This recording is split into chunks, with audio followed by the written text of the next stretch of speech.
mengapa ada garam yang hilang, salah kirim, bahkan rasanya bisa berubah. Kita kembali lagi bersama saya, Erlang Prayuda, dan aku akan bahas fenomena yang sering kali aku alami ketika selama membuat Salt Magic. Karena selama bertahun-tahun, mungkin sekitar dari 2023 aku membuat Salt Magic ini, saya menerima ribuan testimoni, ribuan laporan, ribuan cerita dari pengguna Salt Magic. Nah, memang Salt Magic ini puji Tuhan, puji syukur, alhamdulillah sudah terjual lebih dari 10.000 pieces sampai hari ini, meskipun tidak lewat marketplace, tapi kebanyakan lewat secara manual order lewat WhatsApp saya. Dan sebagian besar ceritanya cukup normal ya, penuh dengan keajaiban, penuh dengan ketenangan, hidup lebih nyaman, rumah lebih nyaman, tidur lebih nyenyak, pikiran lebih tenang, hubungan menjadi lebih harmonis, bisnis jadi lebih lancar. Nah, menurutku keajaiban-keajaiban yang mereka rasakan itu hal yang normal untuk terjadi, karena ya memang sudah seharusnya seperti itu. Sebagai pengguna Salt Magic mendapatkan keajaiban sesuai dengan namanya, Salt Magic, garam yang ajaib ya. Jadi ada juga cerita-cerita yang mungkin sedikit unik ya dibandingkan cerita tentang keajaiban. Kalau saya ceritakan kepada orang yang belum pernah mengenal Salt Magic, mungkin akan terdengar aneh rasanya, karena ada beberapa kejadian yang berulang, dan menariknya kejadian-kejadian ini biasanya muncul pada orang-orang tertentu, orang yang secara energi memiliki fondasi atau kondisinya yang cukup unik. Tapi saya ingin menegaskan di awal, video ini bukan untuk memaksa kamu untuk percaya. Sebagai pendengar, penonton setia Erlang Prayuda di channel YouTube, dan juga bukan membuktikan sesuatu kepada kamu, juga bukan ingin memperdebat akan benar ataupun salah, tapi hanya ingin berbagi pengalaman yang memang berulang kali saya alami. Dan ya, anggap saja ini seperti entertainment ya, sesuatu yang bisa kamu nikmati. Salt Magic itu awalnya adalah garam. Kalau dilihat secara fisik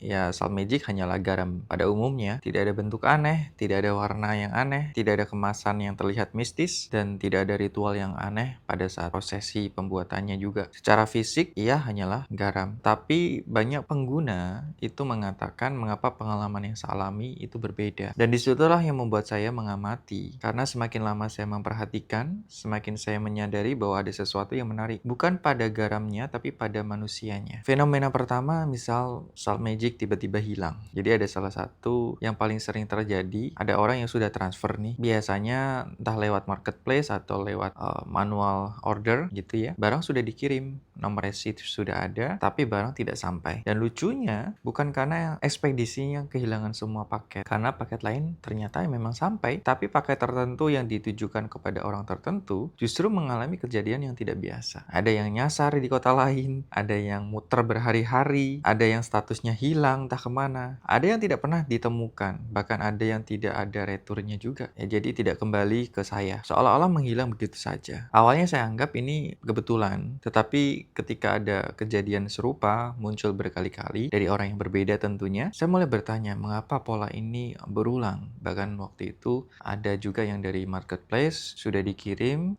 dia orang Aceh, begitu sampai Aceh kemudian Salt Magic tersebut diretur kembali, padahal seharusnya paket tersebut sudah diterima dan orangnya juga tidak COD. Kalau COD mungkin wajar ya dikembalikan, tapi dia bukan COD, artinya kan ada kesalahan pada sistem pengiriman itu. Kemudian nyasar lagi dengan orang yang sama, aku suruh order lagi, kemudian dia order salah kirim, harusnya dikirim ke Aceh, dikirimnya ke Medan. Jadi memang unik gitu pengalaman yang mungkin bagi aku sendiri yang mengamati polanya itu cukup menarik. Kemudian fenomena kedua, tiba-tiba Salt Magic itu menjadi hitam. Ya memang ada bunga di dalamnya, kemudian ada beberapa tambahan yang lainnya juga, dan itu menurutku tidak bisa membuat Salt Magic itu langsung menghitam dalam kurun waktu selama pengiriman gitu. Karena waktu sebelum dikirim dalam kondisi yang baik-baik saja, putih, bersih, memang ada bunganya, mungkin sedikit agak coklat karena ada bunga tadi, karena mungkin mencair sedikit tapi nggak sampai menghitam. Jadi ketika diterima, itu ada laporan bahwa sebagian garam itu berubah warna, entah itu menggelap, bahkan ada yang terlihat seperti menghitam. Apakah semua mengalami ini? Tentu tidak, sangat jarang sekali, tapi ada gitu. Dan biasanya muncul pada kasus-kasus tertentu. Lalu saya mulai bertanya, bertanya, apakah ini faktor dari lingkungan ataukah ada sesuatu yang sedang terjadi pada orang tersebut? Tentu saya tidak terburu-buru untuk menyimpulkan. Saya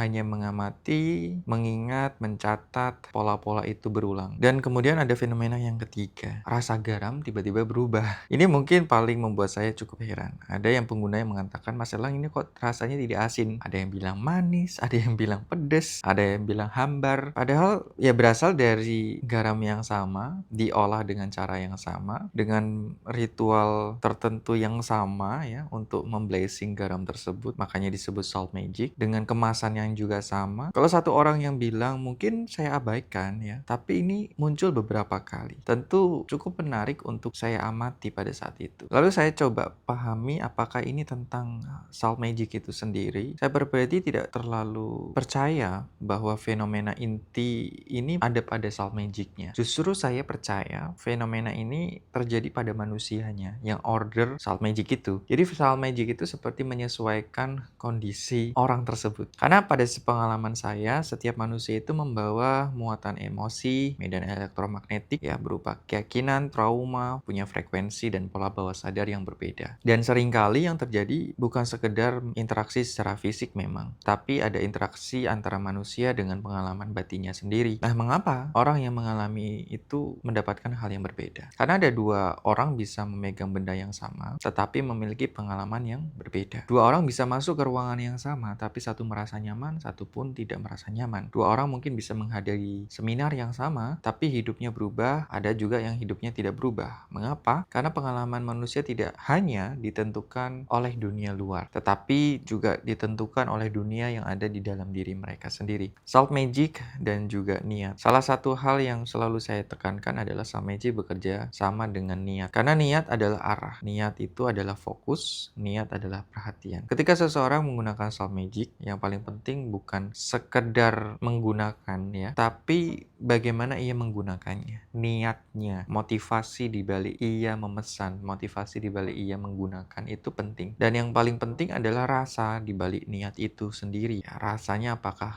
berkekurangan atau bahagia, senang, berlimpah, itu juga menentukan. Karena memang salt magic itu selaras atau sesuai dengan niat pada saat kita mempergunakan, pada saat kita memesannya. Nah, lalu apa pembelajaran yang saya pelajari dari fenomena ini? Saya belajar satu hal bahwa manusia jauh lebih kompleks dari yang kita bayangkan selama ini. Banyak orang yang berpikir hidup itu hanya soal tentang logika, padahal ada pikiran bawah sadar, emosi, keyakinan, kemudian pengalaman-pengalaman masa lalu yang setiap orang itu berbeda-beda dan itu mempengaruhi dalam kehidupan sehari-hari. Dan seringkali apa yang terlihat di permukaan itu hanyalah gejala, bukan dari akar masalah. Karena itu saya selalu mengatakan, jangan terlalu fokus pada fenomena, fokuslah pada perubahan atau transformasinya. Karena tujuan salt magic itu yang saya ciptakan, yang saya memang buat, bukan untuk menciptakan fenomena yang mungkin dialami oleh banyak orang, tetapi membantu mereka supaya lebih sadar, lebih tenang, lebih selaras, lebih sehat, lebih terlindungi, lebih mempermudah untuk memanifestasi, dan juga lebih untuk meng-cleansing atau membersihkan residu atau energi-energi yang kurang selaras di diri mereka. Dan memang beberapa orang juga mengalami ketika mempergunakan, ada yang tiba-tiba sakit, ada yang tiba-tiba emosinya meledak, ada yang mungkin tiba-tiba merasa pikirannya itu penuh, bahkan ada yang sangat lelah, sangat capek, akhirnya dia tertidur gitu ya. Itu semua sebenarnya proses detox gitu ya, proses sebuah pelepasan emosi di dalam dirinya. Makanya seringkali saya tekankan kepada mereka, ketika mempergunakan salt magic untuk satu tujuan tertentu, lakukan dulu selama 21 hari berturut-turut. Minimal itu 7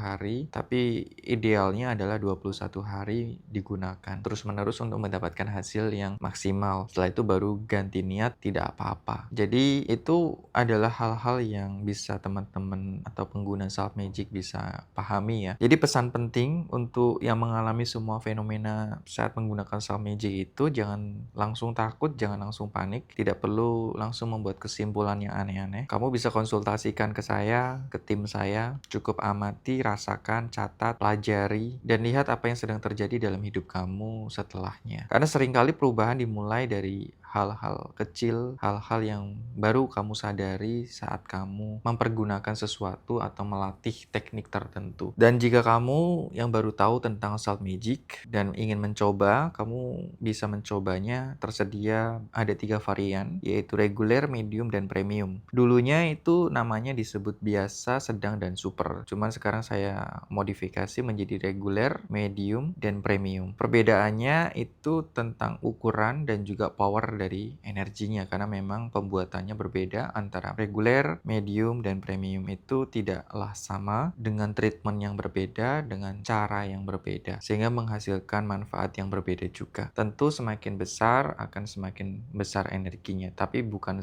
fokus di besarnya energi, tapi lebih kepada rasa kecocokan kamu saat menggunakan. Ada beberapa orang yang mungkin karena tubuh energinya secara fisik itu belum terlalu kuat menggunakan yang premium, jadi dia langsung shock mendapatkan pengalaman yang mungkin dia baru kali itu mendapatkan ya, atau merasakan mengalami. Tapi pada akhirnya ketika dia pesan lagi yang reguler, dia merasa lebih nyaman, lebih tenang. Jadi gunakan yang senyamannya dulu, sambil nanti ketika wadah energinya semakin besar, semakin kuat, semakin kokoh, itu juga bisa ditingkatkan level energinya dari reguler, medium, premium. Dan yang paling penting pada saat menggunakan juga merasa berlimpah, merasa senang, merasa nyaman, merasa bahagia. Bukan diirit-irit karena ini mahal, bukan diirit-irit karena mungkin sayang ya, disayang-sayang gitu. Jangan gitu. Jangan digunakan dengan rasa yang seperti itu, karena nanti dampaknya juga kurang baik bagi teman-teman. Gunakanlah dengan kondisi yang memang penuh rasa syukur, berterima kasih. Ya ibaratnya barang mewah, ya teman-teman gunakan dengan rasa bahagia gitu ya, bukan sayang-sayang, tapi ya memang itu untuk bermanfaat bagi tubuh teman-teman, jiwa dan raganya, pikiran, emosi, dan juga tubuhnya. Jadi ini sebagai media untuk membuat tubuh, pikiran, dan perasaan teman-teman tuh semakin selaras, semakin stabil. Artinya bukan fokus di bendanya justru. Jadi rasa mewah dari bendanya itu karena sudah dipakai ke tubuh, artinya rasa mewahnya kan pindah gitu ya teman-teman. Pindah ke dalam diri sendiri. Bukan lagi bendanya itu mewah, terus diri teman-teman merasa tidak berharga atau rendah diri. Bukan begitu. Jadi secara mindsetnya perlu ditata ulang, menganggap bahwa oh ini benda mewah atau benda yang cukup mahal. Mungkin bagi sebagian teman-teman menganggap karena satu garam itu bisa sampai 1,5, bahkan ada yang special series itu bisa sampai 45 juta. Itu tujuannya adalah barang tersebut, nilai tersebut bisa berpindah nilainya ke diri teman-teman, sehingga teman-teman itu merasa bahwa nilainya segitu gitu loh. Semewah itu, seberharga itu, sebernilai itu. Ketika teman-teman merasa nilainya begitu berharga, bernilai, ya maka akan semakin percaya diri, semakin mudah untuk mendatangkan banyak keajaiban, kemudahan dalam hidup gitu teman-teman. Jadi itu salah satu cara atau tools saja untuk membantu kamu dalam proses manifestasi, cleansing, ataupun proteksi dari hal-hal yang mungkin kurang baik, yang mungkin disebut sebagai kesialan, itu bisa diminimalisir lah gitu ya. Kemudian teman-teman juga bisa menggunakan untuk asupan sehari-hari, misalnya untuk kesehatan tubuh fisik, itu bisa menggunakan Magic Honey. Kalau ini lebih kepada madu murni ya, tanpa campuran apapun. Teman-teman bisa gunakan setiap bangun tidur atau mau tidur untuk meminum madu ini ya, 1 sendok kecil bisa, 1 sendok makan bisa, boleh dicampur air atau bisa langsung dikonsumsi. Dan memang ketika sudah digunakan secara vitalitas akan meningkat, energinya juga akan semakin full seharian itu, kemudian fokusnya lebih tajam, serta kualitas dalam satu hari itu biasanya sangat terjaga, sangat rileks. Jadi terjaga tapi rileks gitu ya, bukan terjaga tapi tegang. Kalau terjaga tegang itu kan orang yang sedang punya banyak tekanan gitu. Ini terjaga tapi rileks, jadi sangat menenangkan sekali. Untuk pemesanannya kamu bisa klik link di deskripsi, bisa di komen, bisa nanti saya pin, kemudian kamu juga bisa di bio saya ya, Salt Magic, atau bisa langsung order di marketplace ya, toko hijau sama toko orange. Kamu ketik saja Salt Magic by Erlang Prayudha atau Magic Honey by Erlang Prayudha. Begitu saja cerita dari saya tentang Salt Magic pada hari ini. Semoga bisa dipahami dengan baik, dimengerti, dan kita ketemu lagi di video dan audio selanjutnya.